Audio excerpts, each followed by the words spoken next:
¿Cómo les va? Bueno, ahora sí, perdón por la demora, pero nada, estaba intentando transmitir de otra manera, pero bueno, todavía no será factible. Así que volvemos a los medios tradicionales. Gracias por la espera. Ana, vos que andabas preguntando, que no me encontrás por ningún lado, bueno, acá finalmente estoy. Bueno, un gusto por acá. Hola, ahí estás. ¿Cómo te va, Ana María? Y justamente a pedido tuyo es que va a ser el tema que nos trae hoy por aquí. Bueno, para no demorarme más, que ya nos hemos demorado bastante, ya saben que en la caja de comentarios van a encontrar, hablo de YouTube, de paso se pueden suscribir al canal para que siga creciendo. Ahí van a encontrar todos los medios de contacto y el motivo de este tipo de encuentros es que podamos tener un espacio de diálogo reflexivo, de discernimiento, jaja, me dice Ana María, de pensar constructivamente, así que, bueno, de una práctica reflexiva, de eso se trata. Y hoy vamos a ver este tema del amor cortés, que si te animás a comentar por qué lo pedías, Ana, me resulta interesante conocer esa cuestión. ¿Qué te llamaba la atención de este tema? Por qué lo trajiste? Si querés compartirlo, si no, obviamente no hay problema. Pero bueno, esto nos lleva a una sesión de 1974 donde Lacan establece el principio de que el amor, él va a decir, el amor es el amor cortés. Y esta fue la forma de amor que usaría el resto de sus días. Y tiene que ver esto con la exaltación, que ahora lo vamos a ir viendo, pero una exaltación de la dama y un eros interrumpido. Una ética tomada de una estética propia de los trovadores líricos, donde el deseo quedaba sublimado. Esta va a ser una cuestión clave como mecanismo de defensa psicoanalítico, y la dama ubicada como objeto de deseo, como la cosa con mayúscula, ya vamos a ver por qué. Para ir anticipando, esto sería equivalente a aquello innombrable e irrepresentable, como ese vacío profundo al que yo le agregaría intocable, impenetrable, y esto en forma literal. Y hola, HJB, y esto fue lo nuevo del amor cortés, lo que introdujo esta cuestión del amor cortés y lo llevó a Lacan a enaltecerlo a la categoría de principio. Por eso yo decía que él lo pone en ese lugar, en esa categoría, lo establece como principio. Y hablando de principio, esto me da pie para que arranquemos por la historia, de dónde sale esto, en qué contexto. Y en cuanto a Freud, reencarna en su obra, vamos a arrancar por ahí, Moisés y la religión monoteísta de 1939, aquello que ya había dicho y que fue motivo de una charla en este mismo espacio, Tótem y Tabú. Si no se acuerdan, la pueden buscar en el historial.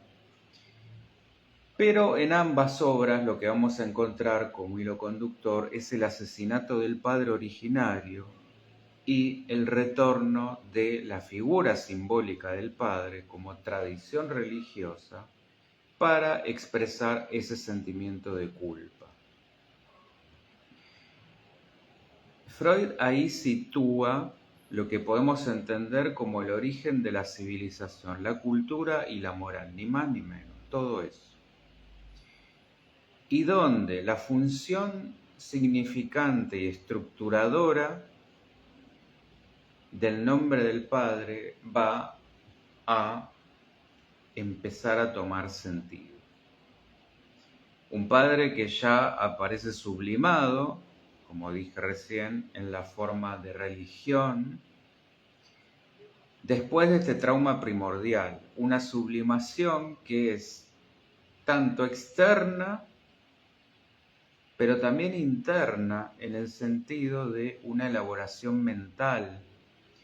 Internalizando esa función, hablo, la del nombre del Padre, en la propia psiquis de cada sujeto. Es decir, para decirlo por ahí de una manera más simple, la culpa queda instalada tanto en el colectivo social, en lo externo, como en lo interno. La culpa y la sublimación en forma de religión. Y un mito reactualizado por Freud, pero que en realidad no es ni más ni menos que tomado a partir de lo que ya había dicho Nietzsche en cuanto a la muerte de Dios. Un mito que, como cualquier otro, no explica en sí nada, pero que lo dice todo en cuanto a ese síntoma de angustia significante. Y ahí nos arroja inevitablemente al centro del mito y al malestar en la cultura, como diría Freud en otra de sus obras, al recordarnos la culpa y la angustia. Ya saben, dudas, preguntas, comentarios, propuestas, todo lo que ustedes quieran, para eso están los chats. Por decirlo de otra manera, todo aquello que nosotros pretendamos extirpar se enaltece, lo enaltecemos. Lo que negamos se repite e insiste y se vuelve más poderoso. Así como el tótem de la horda primordial, esto que decía Freud, así como también con Moisés, la figura en sí de ese Padre todopoderoso, el falo, al asesinar al Padre, se vuelve imposible de ser eliminado. Lo muerto queda con un resto de fantasma, lo que Freud pone en primerísimo plano en sus obras, sobre todo en estas dos que mencioné. Y es lo que hace un artista al plasmar esa sombra de sí en cualquiera de sus obras, en cualquiera de sus expresiones. La reconoce como entidad propia al poder verla afuera y así puede hacer un proceso de transformación interno a partir de lo externo. Pero volvamos a ubicarnos en tiempo y espacio. Estamos hablando de la Europa medieval, alrededor de los siglos XI a XIII, y un arte, ya que hablaba de esto, un arte que estaba en esa época reservado a los poetas. Lo de Cortés tiene que ver porque eran círculos de corte, de cortesanos, de nobles, privilegiados sociales. HJB, ¿y cómo nos damos cuenta de lo que negamos? O sea, algunos niegan o simplemente no lo ven. Las dos cosas pueden ser. Algunos niegan y algunos no pueden lo tienen tan velado esto que es tan inconsciente que no lo ven. A veces es un poco y un poco. O sea, hay un mecanismo que es la negación.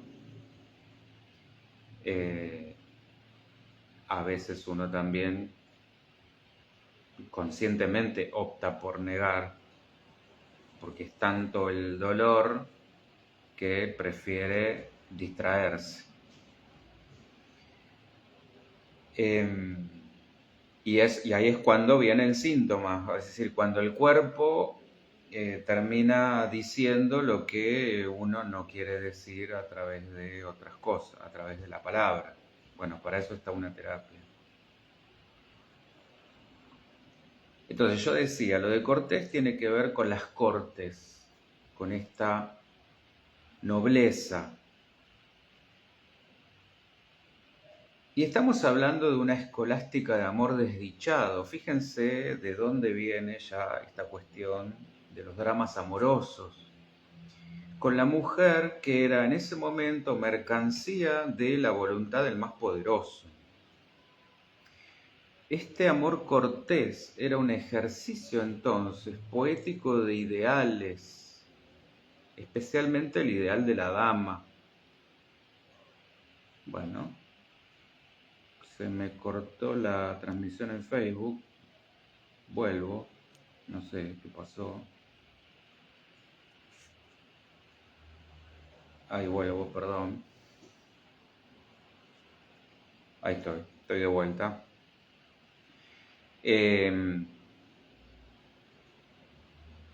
Y donde la mujer, la dama, era soporte de bienes gananciales y solo se la preservaba excepcionalmente por el derecho religioso.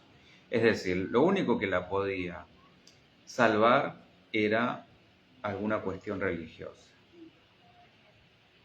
No, por nada.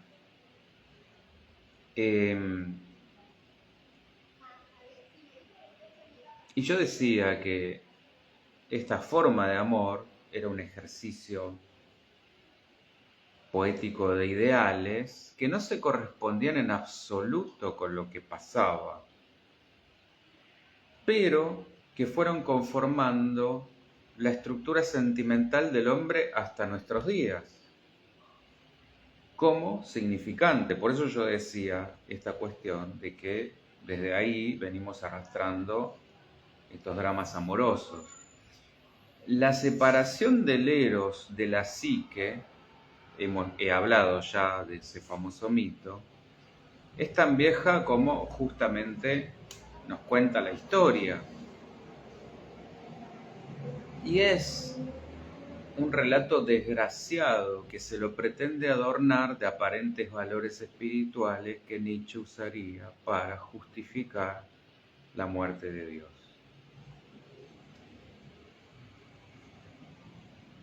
Hablamos de una dama prohibida a la que se consagra el amor. Por eso yo elegí esa imagen en el flyer. Que así debe permanecer, barrada, aislada y rodeada para que se le pueda cantar, a la que se le puedan dedicar versos de amor. Uno de los mejores ejemplos que tenemos a mano y que también he abordado en este canal es la famosa historia del Dante con su amada Beatriz. Si se acuerdan, se había enamorado cuando ella tenía 9 años, un amor transformado en esa historia en función simbólica, mucho más que erótica. Ahí encontramos una demanda de privación de algo real, porque Dante anhelaba mucho más que el amor de Beatriz. Anhelaba la salvación de su alma. Y dama proviene de domnei, que esto deriva por supuesto del latín, en una doble composición, domina y dominus, lo cual ya nos da una pista bastante elocuente, porque significan ama y señor, y ambas palabras están relacionadas con domus, que significa casa. Entonces, domina es ama, dueña de la casa, y dominus, señor. La poesía cortesana venía de alguna manera a desnudar el malestar propio de esa cultura. Esto que yo decía, el retorno de lo reprimido o eso que pretendemos matar enterrándolo. Una dama que en realidad no era enaltecida por virtudes de ningún tipo, sino puesta como una dama cruel, inaccesible. Esto más bien se parecería al arquetipo de la bruja desde Jung más que a una dama a la cual venerar. O sea que tenemos los extremos, o era la dama sometida o la dama imposible. Y yo ya he hablado en distintas charlas cómo la función del espejo es estructurante en el narcisismo desde el plano imaginario. El amor cortés exalta este ideal narcisista, ese ideal del yo, pero en su dimensión más destructiva, a la vez que encuentra un límite inaccesible de quien se queda a merced de la dama en esa eterna espera. Y otro aspecto interesante es el secreto. El amor acá aparece como un continente negro, diría Freud, un insondable desconocido, un don de la merced que parece alojar en realidad una retención o una interrupción del eros. ¿Y por qué digo esto? Porque el amor cortés parece quedarse en esa etapa de la previa, una previa eterna, por supuesto, a la espera de una supuesta fusión mística en otro plano, por supuesto. Aquí el goce está puesto en el reconocimiento del otro, pero a la distancia, una distancia que va a permanecer siempre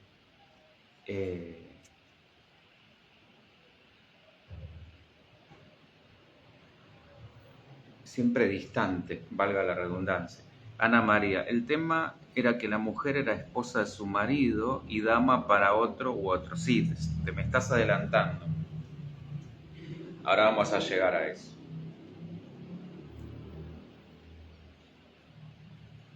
Que no sé si será, no me quiero meter, pero bueno, nada. Mejor yo no digo nada. Entonces, una fórmula, podríamos decir, de amor regida por la poesía, y donde un grupo de poetas usa la palabra como una forma de seducción. Hablando de poetas, hay uno en particular llamado André Breton, que pone el amor loco, así lo llama, en el plano de lo que va a denominar como azar objetivo. Y este es un concepto muy interesante del surrealismo, y si bien proviene de Engels, no es de él, sí fue él, André Breton, el que le dio un sentido de confluencia inesperada entre lo que el sujeto desea y lo que el mundo le ofrece. Ahí es donde surge ese amor loco como encuentro entre el deseo y la nada. Y si volvemos a Freud y Lacan, el psicoanálisis va a articular amor cortés con sublimación, como dije al comienzo, y con una ética psicoanalítica. Desde la sublimación se va a situar más allá del narcisismo y se va a organizar alrededor del vacío estructural que Lacan denomina esto de la cosa con mayúscula.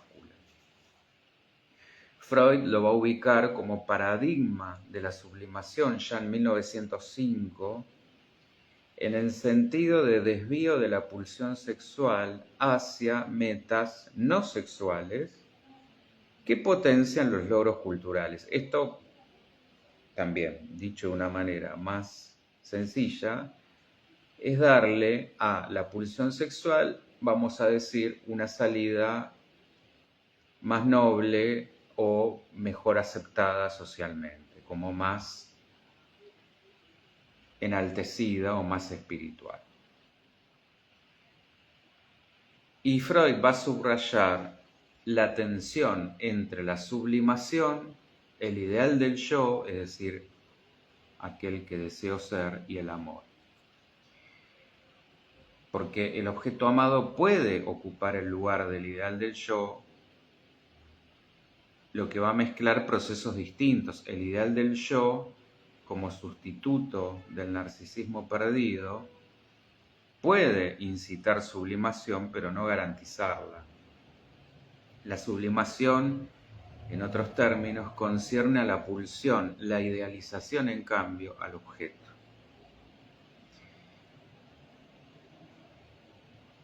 El caso que yo, la semana pasada no, la anterior, deslicé aprovechando El hombre de los sesos frescos, sobre el final yo hablé de otro caso que es la joven homosexual. Esto ya mostraba cómo la veneración de una dama puede adquirir rasgos de amor cortés con su dimensión de pasión, sufrimiento y acto extremo como el suicidio.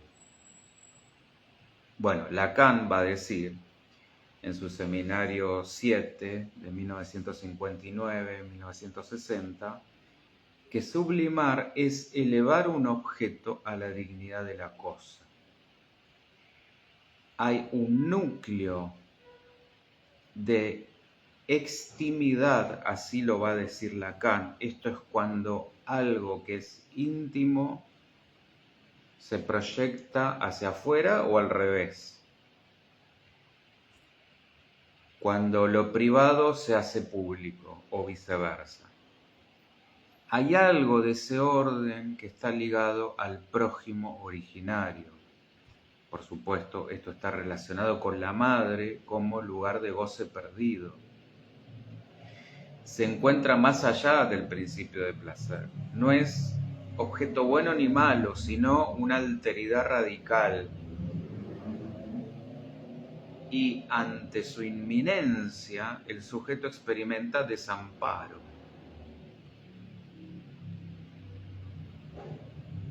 Se siente absolutamente despojado frente a eso.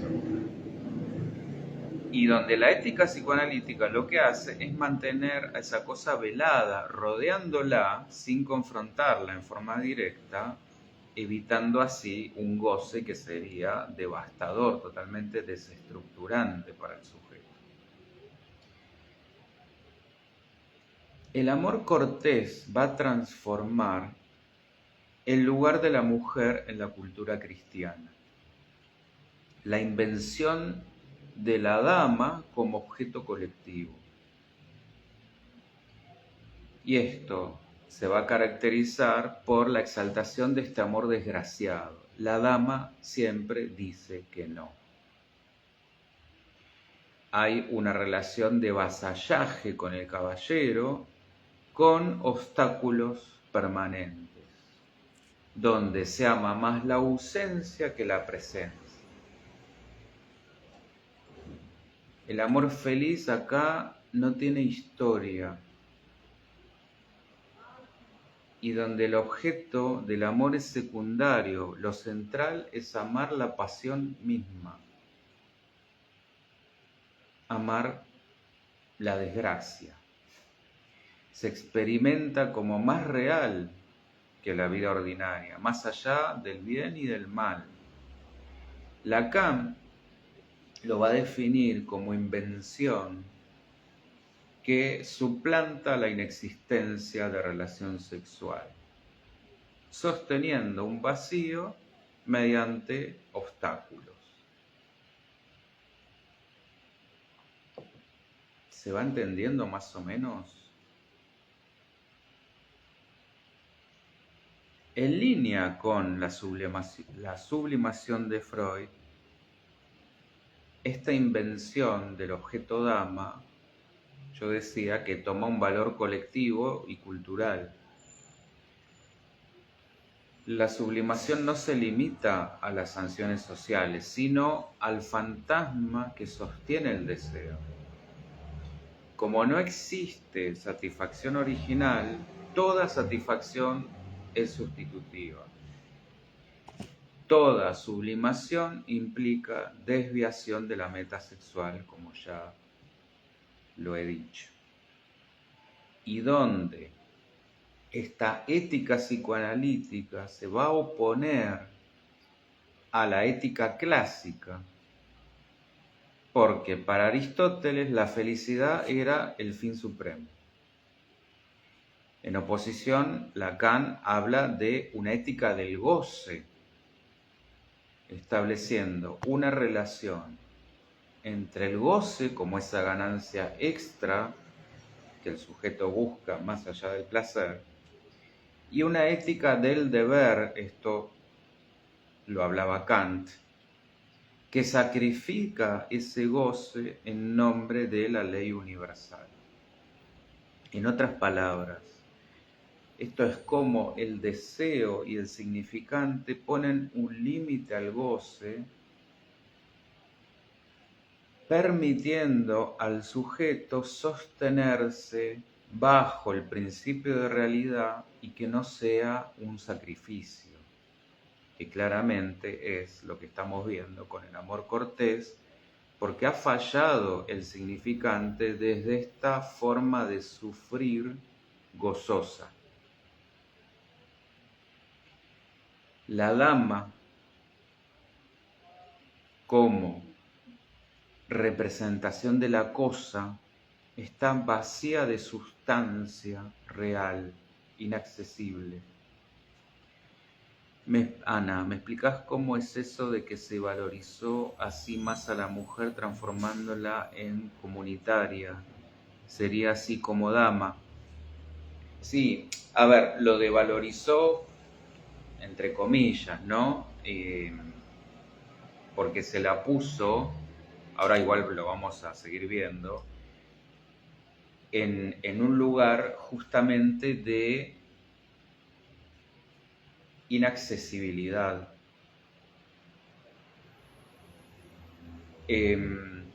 Y está muy bien lo que decís, así como dama en mayúscula, porque se la rodeó de esto que acabo de decir, de este significante vacío, como si fuera lo real mismo, real con mayúscula, no en sentido lacaniano. Es decir, este amor cortés muestra cómo organizar un circuito en torno a ese vacío, velando la cosa. Esto sería, Ana, la dama equiparada a la cosa, que la cosa es esto, la nada misma, para preservar así el deseo. Pensemos esto, el amor narcisista lo que busca es colmar el vacío con el otro como espejo. Se vale del otro para, de alguna manera, por un ratito por lo menos, engañar ese vacío y sentir que uno está, vamos a decir, pleno, entre comillas. Este amor cortés, en cambio, no llena el vacío con señuelos imaginarios, sino que se estructura alrededor. Por eso es que Lacan lo considera un modelo de amor más allá del narcisismo, que sostiene la falta en lugar de negarla. Cuando uno se enamora, incluyendo el eros, por un ratito cree que está engañando la falta. Este tipo de amor, desprovisto del eros, la sostiene, perdón.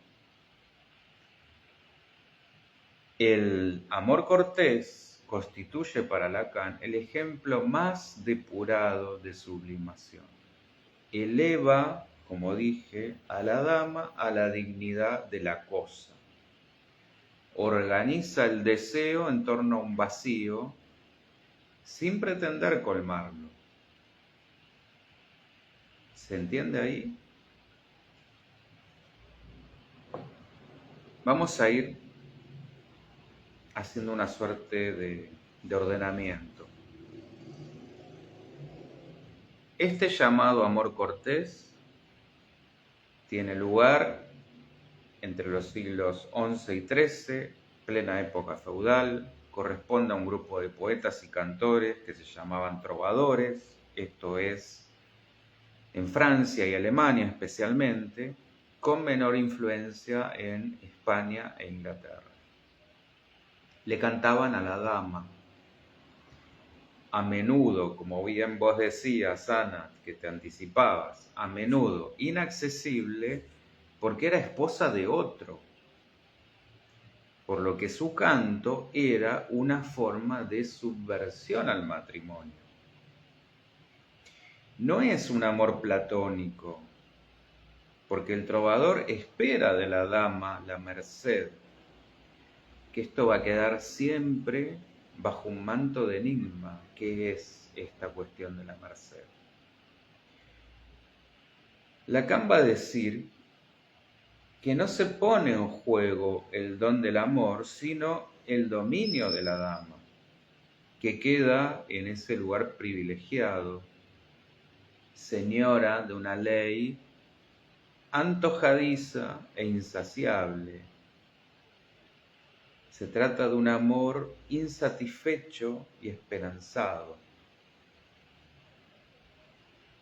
Lo interesante en el contexto de esa época es esto que vos preguntabas, Ana, revaloriza a la dama elegida, no a la mujer en sí, pero al menos con aquella elegida se da una suerte de vasallaje invertido, es decir, desde el amante hacia su señora. Al menos hay, podríamos decir, un reconocimiento en ese otro.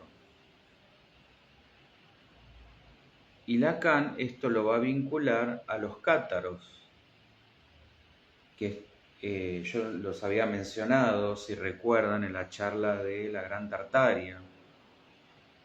Era un grupo de cristianos místicos que rechazaba la cópula, porque para ellos la tierra era el lugar del diablo y se rebelaban contra el matrimonio y contra la procreación.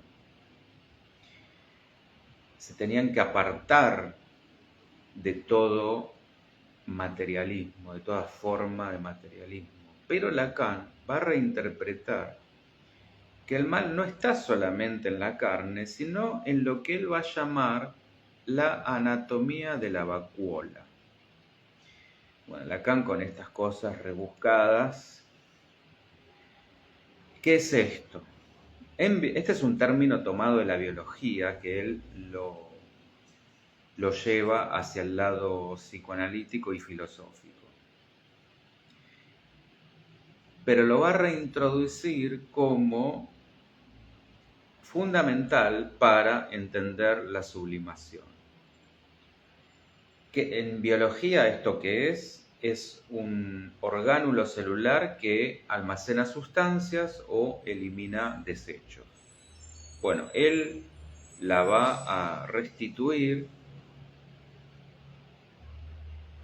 para entender, como dije, la sublimación, que no va a ser simplemente la elevación de algo, sino que implica un vacío, por eso lo de la eliminación de los desechos, un vacío en el objeto elegido, la dama, que se vuelve inaccesible y digno de adoración. Adoración, como si fuera una diosa, no de admiración. De manera que el mal va a estar asociado a esa vacuola, que es la cosa, la satisfacción originaria, ese lugar mítico del útero materno, ese paraíso fusional perdido para siempre. La lógica de la cosa es que al ser irrepresentable, por no tener un lugar simbólico, constituye un vacío. Un vacío nosotros no lo podemos representarnos. Yo les digo vacío y es algo que no nos entra en la cabeza. Nadie se imagina un vacío. Y se nos aparece, por eso, representado por otra cosa, sustituido. Esto es, en el goce que puede elegir la muerte por sobre la vida. Al representarse en otro objeto, al simbolizarlo e introducirlo en la red significante mediante el plano imaginario a través del deseo, que siempre el deseo del deseo de otro, vamos a ver que en el amor cortés, esta dama exaltada, sobrehumana, podríamos decir, es equiparada a la cosa, siendo el deseo de un imposible, que es donde el amante se instala, una pulsión que está condenada al fracaso de una meta muy desviada. No hay manera que esa pulsión se satisfaga, porque la meta está totalmente fuera de su alcance. Acá no hay idealización, donde sí hay un objeto investido libidinalmente y hay una identificación entre el sujeto y el objeto. Acá hay sublimación, aunque a veces pueden coexistir en tanto haya una mirada que es rechazada o en un ideal de fusión narcisista extraño o loco, como dije antes con esto que explicaba el poeta Breton. Una transmutación que solo el arte puede lograr. Es decir, el amante, sin poder dejar de gozar con el canto, hace una dama inhumana, endiosada, y ella sostenida en el goce de esa interrupción erótica. Más o menos se capta. Dudas, preguntas, comentarios. Y eso de la merced de la dama lo podemos pensar como un pasaje de la sublimación a la idealización, que va a introducir la dimensión de la posibilidad, de lo posible, que la dama pueda decir que sí. No importa, por ende, desde qué registro sea, siempre el objeto va a ser un pilar imaginario para satisfacer una pulsión, aún así esa pulsión sea mortífera. La vía de escape que encuentra el trovador para el Eros es situarse él como imposibilitado frente a una dama imposible. Como que invierte la imposibilidad. Y algunos han asociado el amor cortés con la lógica del neurótico obsesivo, con la salvedad de que el obsesivo no logra sublimar a través del arte y por eso padece tanto su incapacidad de alcanzar el deseo. El objeto femenino para el probador está privado, lo que le va a remitir al objeto perdido, sin asumir, por supuesto, que lo ha perdido para siempre, al reeditarlo transferencialmente en esa dama inaccesible que sería como una reedición de la madre.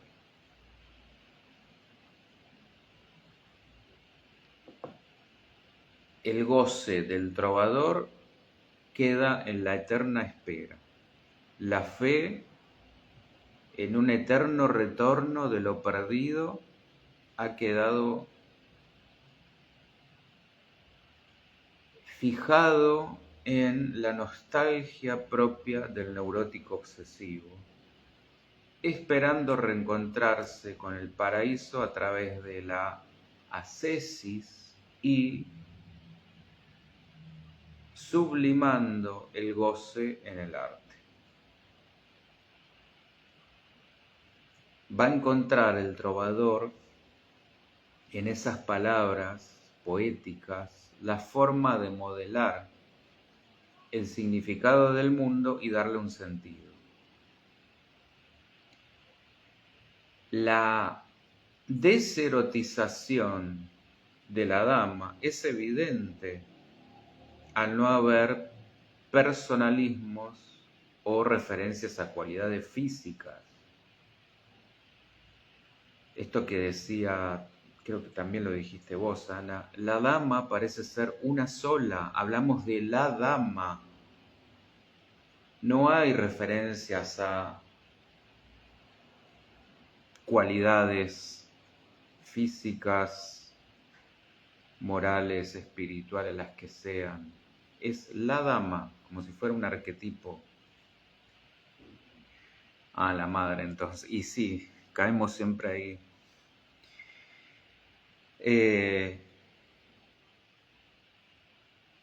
Es una dama y no tantas como cantares de los trovadores, que son muchos. Los trovadores sí, son varios. Y cada uno tiene sus propios versos, pero le cantan a una dama. Y esto vuelve a resaltar que es un vacío, donde la sublimación es el mecanismo por el cual el trovador intenta insertarla en la vía significante a través de la función, bien digo, del nombre del Padre, que por supuesto nunca conocemos, pero que es para intentar darle un sustento humano, para humanizarla, de que forma parte de una cadena simbólica, de una cadena del lenguaje, y que tiene un hombre, además de un nombre, un hombre que pertenece a un sistema. Quizás al cantarle esa sea la manera que el poeta ha encontrado para realizar ese proceso. Hola Solange, bienvenida. No nos olvidemos, como ya dije, que Freud había de alguna manera, o de alguna manera no, de todas las maneras, había ya parido la moral con Tótem y Tabú y Moisés y el monoteísmo, ambos atravesados por la importancia del nombre del Padre como función significante de la ley. Ahí instaura la sublimación como la salida de lo inaceptable, matar al Padre, mediante la religión, tanto en su faceta culposa como redentora. Ana, una dama ideal, una madre ideal, idealizadas. Acordate, en realidad esto va más allá porque si fueran idealizadas serían alcanzables. Esto es inalcanzable, es un más allá. En el amor cortés, la adoración religiosa no es por una figura paterna, sino por una materna. Fíjense esto qué interesante. Cambiamos al padre por la madre.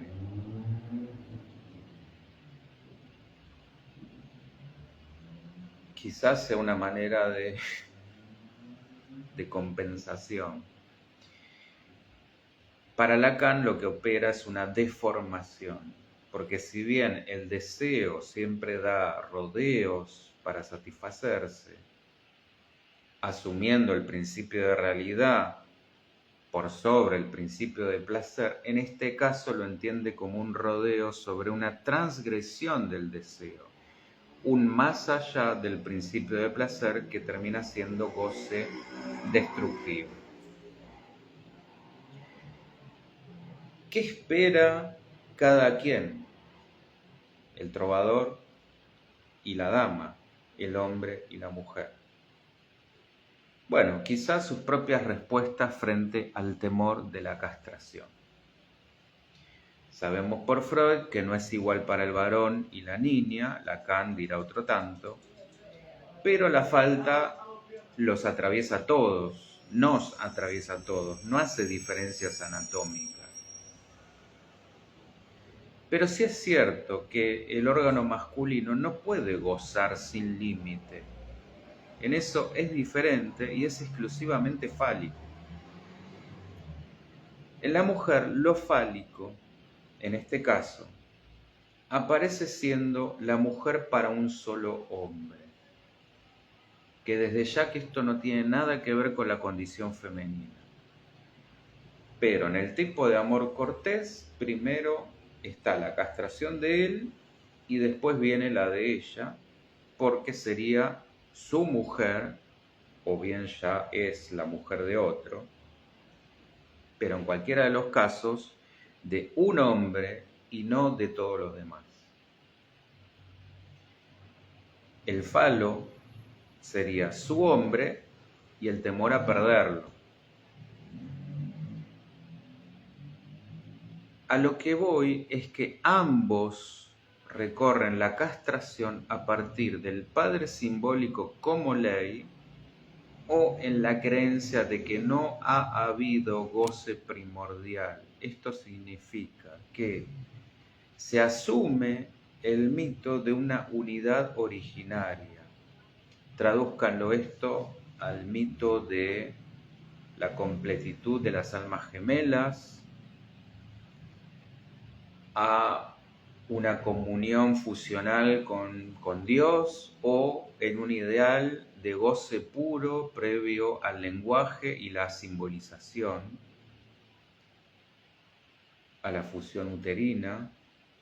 Por eso todo intento de relación sexual posterior será fallido en ese intento de restaurar la completitud o la pureza. Desde ahí se espera esa merced divina. Y si él tiene el temor de perder su hombría, lo que le permite darle a ella lo que ella no tiene y lo que lo pone en el lugar de hombre, ella tiene el temor de perder el límite que el falo representa. Porque ya sabemos que el deseo femenino, por fuera del nombre del padre, que hace las veces de palo en la boca de ese cocodrilo, puede ser extravagante, voraz, ilimitado, destructivo, devorador. ¿Se entiende esto? Esto es fundamental. La contracara del amor cortés lo vamos a encontrar en el amor puro del siglo XVII, que se ha asociado con el concepto de ágape.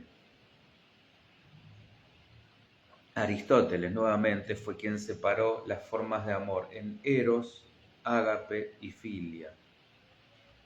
Ágape es, para decirlo muy fácilmente, eros sería el amor de pareja, filia el amor amistoso, y ágape es un amor incondicional, espiritual y sacrificado, como la forma para él más pura del amor, propio de lo que comenté antes con los cátaros, y que sería el equivalente al amor cortés y caballeresco, que en este siglo XVII volvió a tomar impulso bajo esta manera de amor divino, representado sobre todo en el teatro francés, exaltando valores como la lealtad y la abnegación, donde por sobre todo está el amor a Dios. Acá sí hicimos un viraje de timón desde la dama hacia nuevamente el nombre del Padre. Pero vuelvo al medioevo. Repito que para la mujer la manera de no ser castrada es sujetarse en el nombre del Padre. Esto es que al amar obtiene un lugar, un marco para no dar rienda suelta a un goce insaciable. Así su deseo queda sujetado. Para el hombre, en el sentido de dotar a su pene, no de una merced que lo inhabilite, que lo vuelva impotente, sino como sustituto del deseo voraz de la madre. Y esto es, haciendo de su órgano algo útil para el cuerpo de una mujer que no sea su madre. Y acá tenemos el complejo de Edipo. Entonces, aquí es donde ambos deseos se encuentran, que no es lo que sucedía claramente en el amor cortés.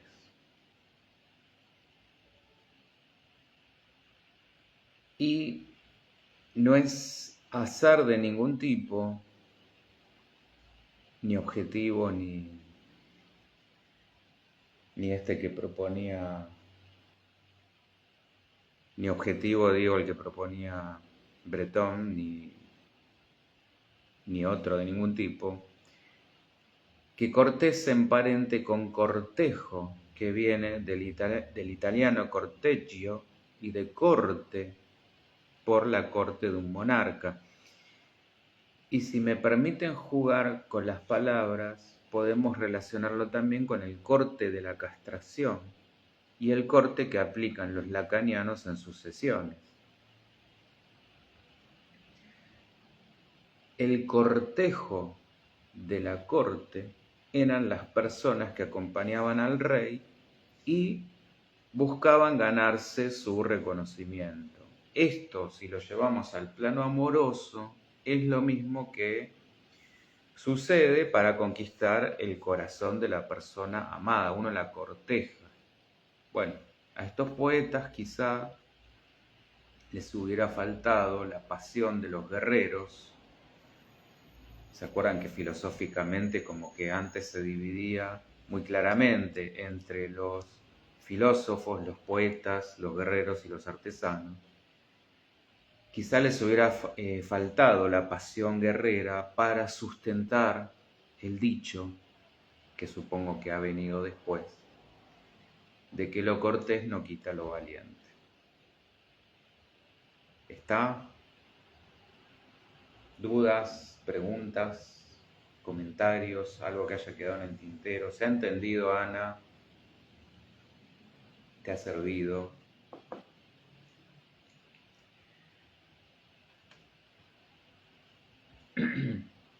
Esto está bueno y agradezco que lo hayas traído para entender porque de todo este sustento nos venimos construyendo, nuestra psiquis se ha ido construyendo. Esto lo tenemos interiormente. Y es importante saberlo para poder justamente no solo comprenderlo, sino hacer algo con esto. poder detectar algunas cuestiones para justamente tomar ciertas decisiones. ¿Estamos? Bueno, me alegro que te haya gustado. Sabes que si querés proponer alguna otra cosa, lo pedís y en la medida en que yo pueda, lo hacemos. Bueno, gracias por estar ahí, gracias por participar y nos estaremos viendo la semana que viene, mismo horario, mismos canales para otra charla. Ustedes ya saben, pueden dejar propuestas, comentarios, lo que ustedes quieran. La idea es que esto sirva, que aporte, que sea práctico, que sea útil. Así que pueden comentar más allá de que el vivo se termine, pero los canales quedan abiertos todo el tiempo. ¿Estamos? Bueno, muchísimas gracias y será hasta la semana que viene. Chau, chau.